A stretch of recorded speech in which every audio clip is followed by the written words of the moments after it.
உங்ககிட்ட இந்த நகைச்சுவை உணர்வு அதிகமாக வந்ததுக்கு காரணம் உங்கள் அப்பா அம்மாவுன்னு ஒரு பத்திரிகையை பார்த்தேன் நான் குறிப்பு. உண்மைதானா? உண்மைதான். எங்கள் அப்பாவோட அம்மா சைடு எங்கள் அப்பா சைடில் ஆர்டிஸ்டிக் டெண்டன்சி நிறைய இருந்தது. எங்கள் அத்தைகள் எல்லாருமே நல்ல படம் வரைவாங்க. எங்கள் அப்பாவுடைய தங்கைகள் அக்காகள் எல்லாருமே நல்ல படம் வரைவாங்க. இந்த ரங்கோலியெல்லாம் போடுறது அது மாதிரிலாம் அதிலெலாம் கூட ரொம்ப ஹியூமன் எல்லாம் போடுவாங்க. ரங்கோலியில் ராமர் பட்டாபிஷேகம் இது மாதிரிலாம் போடுவாங்க.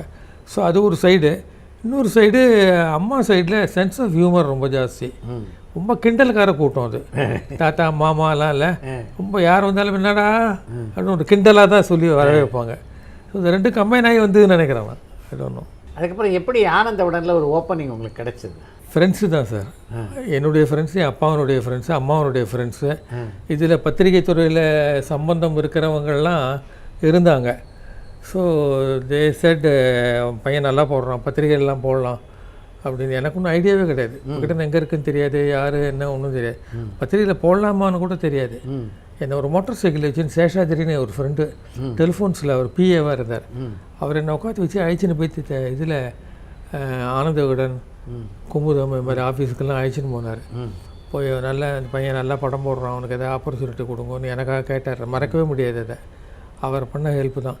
விகடனில் என்னை பிக் அவுட் பண்ணாங்க. என்னுடைய கேரிகேச்சர்ஸ்லாம் நல்லா இருந்ததுன்னு என்னுடைய சீனியர் கார்ட்டூனிஸ்டாக இருந்த ஸ்ரீதரில் பரணிதரன், ஆமாம், அவரை தான் இது பண்ணார். ஃப்ராங்க்லி ரொம்ப ஆச்சரியமான விஷயம். அவரே ஒரு கார்ட்டூனிஸ்ட்டு. அவர் வந்து நான் கார்ட்டூனிஸ்ட் ஆனால் அவருக்கு ரைவல் கார்ட்டூனிஸ்டாக ஆகக்கூடிய பாசிபிலிட்டிஸ் உண்டு. பட் ஸ்டில் என்னை வந்து அவர் ப்ரொமோட் பண்ணார். சூப்பர். ரொம்ப ஆச்சரியம் அது.